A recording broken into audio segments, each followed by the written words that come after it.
తర్వాత ఆస్తి పోతే చచ్చిపోతే ఆవిడ శారద మనిషిని చేసిందట. ఏం కథలు అల్లుతున్నాడండి ఒక్కొక్క మీడియా వాడు. ఈయన చచ్చిపోడండి, చంపుతాడు నాలాంటి వాడిని. ఆత్మహత్య చేసుకునేంత పెరిగివాడు ఏం కాదు. వామనమూర్తే కానీ మేము గట్టివాడే, తక్కువవాడేం కాదు.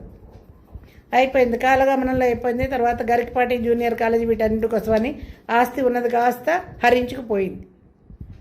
ఇన్ని అయిపోయాక అప్పుడు కాకినాడలో ఆ చైతన్య రాజు గారు, చైతన్య కాలేజ్ కాదు చైతన్య రాజు గారు, ఆయన ఇంకో ప్రిన్సిపాల్ పోస్ట్ ఇచ్చాడు.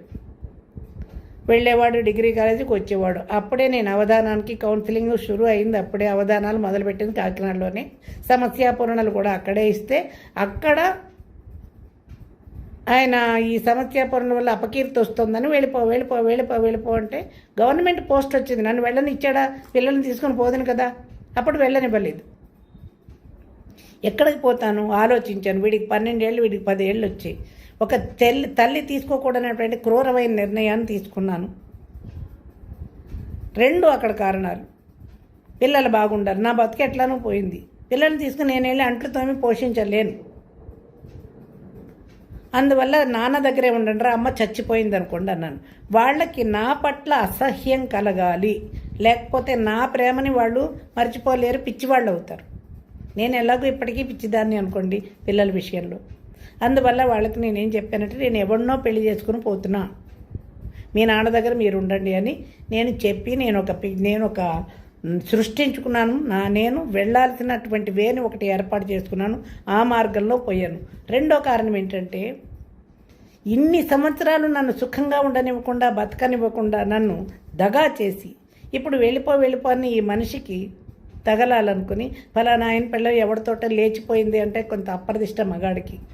ఈ కక్ష కూడా ఉన్న నేను మీడియా ఎదురుగా జరిగినట్టు చెప్తున్నాను. ఆడదాన్ని స్థితికి తీసుకురాకూడదు.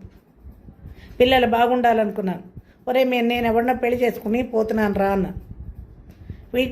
జనాలకు తెలవడం కోసమని నేను పోతున్నాను, ఎవరితోటో పోతున్నాను అన్నాను. ప్రూఫ్స్ కూడా రెడీ చేసుకుని పెట్టుకున్నాను.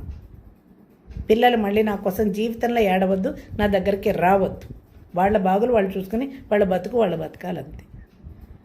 ఏ తల్లి తీసుకోదండి ఇటువంటి నిర్ణయం. నేను తీసుకున్నాను. గతి లేదు, నా పిల్లలు బాగుండాలి ఒకటే.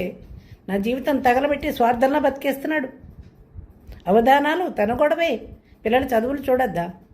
ఇందుకోసమని నేను వదిలేసాను, వచ్చేసాను. దానికి లాస్ట్ ఇయర్ అంతా ఎవరితోటో పోయింది అంటే తమరు ఈ మీడియా మహానుభావులందరూ, అమ్మ ఒకరిని చేసుకున్నావు, 2 చేసుకున్నావు, 3 చేసుకున్నావు, నీకు ఎంతమంది పిల్లలు అంటే పిచ్చివాళ్ళు మీరందరూ. నాకున్నది ఒక భర్త, 2 పిల్లలు. నేను ఎవరితోటి సంసారం చేయలేదు. మీరు ఎన్ని కథలు అనుకున్నా, ఇప్పుడు నన్ను ఏమనుకున్నా అప్పుడే జల్లేరు బురద. ఇప్పుడు జల్లినా ఏం చేసినా నాకు వచ్చిన నష్టం లే. కానీ ఈ మైండ్ సెట్ సరిగా లేనటువంటి వ్యక్తి వ్యవహారం బయటకు వచ్చింది కాబట్టి చెప్తున్నాను. తర్వాత 20 సంవత్సరాల తర్వాత ఎందుకు వచ్చింది అన్నారు. నేను వచ్చానా? నేను పిచ్చిదానిలో ఎక్కడో బతుకుతున్నాను. నా పిల్లలు బాగున్నారనుకున్నా, వాళ్ళ వెనకాలే ఉండి బాగోగులన్నీ చూసుకుంటూనే నేను సంతృప్తిగానే ఉన్నాను. ఎవడో లాగాడు.